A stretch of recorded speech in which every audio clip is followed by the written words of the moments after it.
Assalamualaikum warahmatullahi wabarakatuh. Selamat pagi anak-anakku. Apa kabar kalian di rumah? Semoga kita semua dalam keadaan sehat walafiat. Amin amin ya rabbal alamin. Anak-anak, hari ini kita berjumpa lagi dalam pelajaran bimbingan konseling. Kali ini Bu Ika akan memberikan materi tentang bagaimana cara belajar efektif di masa pandemi. Anak-anak, kita selalu berdoa semoga pandemi ini cepat berakhir sehingga kita bisa bertatap muka lagi, kita bisa belajar seperti biasa di sekolah. Oke, tapi jangan berkecil hati, kita akan belajar bagaimana cara belajar di rumah. Ya. Anak-anak, apa itu belajar? Itu tolong kalian pahami, dibaca karena nanti kalau Bu Ika jelaskan terlalu panjang, videonya akan semakin besar ya. Intinya belajar itu adalah seseorang dianggap belajar jika dia dapat menunjukkan perubahan perilakunya. Jadi perilaku yang awalnya jelek menjadi lebih baik, itu namanya belajar. Anak-anak, belajar itu tidak hanya di sekolah, jadi kalian harus tetap semangat. Belajar itu bisa di mana saja, kapan saja, dan dengan siapa saja. Belajar di mana saja, bisa di rumah, di warung, di jalan, di mana saja itu namanya belajar. Kapan saja waktunya, bisa kapan saja, bangun tidur, mau tidur atau nonton TV. Itu yang penting kita bisa mengambil hikmah positif dari kejadian itu, maka itu bisa disebut belajar. Dengan siapa saja, dengan teman, kakak, ibu, adik, nenek, kakek, semua itu namanya belajar. Asalkan belajar itu bisa disebut belajar apabila apa yang kita pelajari itu minimal bermanfaat untuk kita ataupun untuk orang lain. Ya, lanjut. Tips belajar efektif di rumah. Bu Ika punya 10 tips bagaimana cara belajar yang baik di rumah. Yang pertama, belajar tidak hanya menghafal, tapi harus juga memahami. Anak-anak, percuma kalian hafal pelajaran kalau kalian tidak memahami. Ya, jadi anak-anak tidak hanya menghafal, harus juga memahami. Yang kedua, membaca. Jangan malas membaca, jangan hanya chatting yang dibaca, tetapi bukumu harus dibaca. Ya. Lanjut, catatlah. Bu Ika sering katakan anak-anak untuk mencatat hal-hal penting. Jadi punya buku kecil, dicatat hal-hal penting, apa yang Bapak Ibu sampaikan itu dicatat. Buat kesimpulan, rangkuman, resume, entah itu apa istilahnya, intinya adalah catatan kecil. Yang ketiga, hafalkan kata-kata kunci. Jadi kalian harus punya kata kunci. Ketika pelajaran ini kata kuncinya apa, itu harus dipahami dan dihafalkan.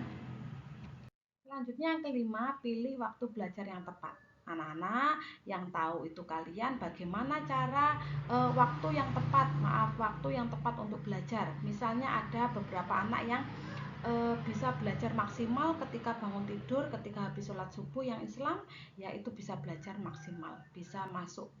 Itu ada. Ada juga yang belajarnya habis maghrib, ada juga yang belajarnya di siang hari. Nah, itu tergantung kalian sendiri. Selanjutnya yang keenam, ciptakan suasana belajar yang nyaman dan mengasihkan.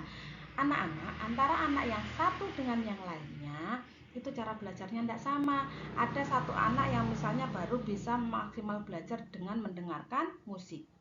Ada juga anak-anak yang belajarnya harus di tempat yang sepi. Ada juga yang belajar harus dengan nonton TV. Tidak masalah. Tidak masalah, asalkan belajarnya bisa maksimal. Yang selanjutnya, membuat kelompok belajar. Di masa pandemi ini anak-anak tidak boleh bergerombol. Kita harus melakukan social distancing. Tetapi ketika kita memerlukan belajar kelompok, boleh, asalkan ada beberapa aturan. Yang pertama, boleh yang rumahnya berdekatan. Selanjutnya, tidak boleh dipakai untuk hal-hal yang negatif. Harus belajar yang benar-benar belajar untuk hal yang positif. Ya, tidak boleh yang rumahnya misalnya serono belajarnya sama anak Rogo Jampi, itu tidak boleh. Tidak boleh. Boleh hanya yang bertetangga, yang rumahnya berdekatan saja. Selanjutnya, belajar dengan praktek langsung. Anak-anak biasakan kalau di rumah ketika Bapak Ibu memberikan tugas, kalian membuat prakteknya seperti apa. Itu lebih cepat terserap. Selanjutnya kembangkan materi yang diajarkan. Jadi tidak hanya kamu menerima plek dari Bapak Ibu guru, kamu harus bisa mengembangkan. Misalkan pelajaran IPS dijelaskan tentang peta Indonesia, kamu harus mengembangkan Indonesia itu seperti apa, kebudayaannya, kemudian bahasanya itu harus dikembangkan. Walaupun Bapak Ibu guru terbatas, tidak bisa seperti ketika kita bertatap muka menjelaskan langsung banyak hal yang kita jelaskan. Tetapi karena ini pandemi, kita belajarnya online, hanya sepotong-sepotong. Tapi anak-anak Bu Ika yakin kalian di rumah bisa memahami apa yang Bapak Ibu sampaikan. Selanjutnya belajar juga perlu istirahat. Ini yang terpenting. Biasanya anak-anak ketika ujian belajarnya semalam suntuk. Itu salah. Belajar harus dimulai dari sekarang, dikumpulkan, ketika mendapatkan materi dipelajari. Jadi tidak boleh anak-anak belajar langsung semalaman. Jadi tetap harus belajar, tetap harus istirahat. Jadi itu anak-anak. Cara belajar, nah ini Bu Ika sudah sampaikan tadi, ini hanya ringkasannya. Cara belajar itu membahas dan menyelesaikan soal, tanya jawab itu bisa kepada teman ataupun kepada Bapak Ibu guru. Jangan malas bertanya, jangan takut bertanya. Selanjutnya memahami kata dan istilah yang cukup kompleks tadi dicatat. Nah ini mencatat pertanyaan kepada Bapak Ibu guru seperti yang sudah kita sampaikan.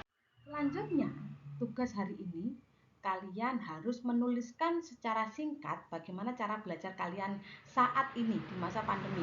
Ada yang belajarnya misalnya dengan mencatat, ada yang dengan menggunakan apa. Itu tolong ditulis, dicatat di buku tulis, kemudian difoto, kirimkan ke grup. Jangan lupa diberi nama. Oke anak-anak, sekian dulu materi dari Bu Ika. Menyampaikannya kurang berkenan, mohon maaf karena memang kita terbatas ya. Jika ada pertanyaan boleh japri kepada Bu Ika. Oke, terima kasih atas perhatiannya. Assalamualaikum warahmatullahi wabarakatuh. Tetap semangat.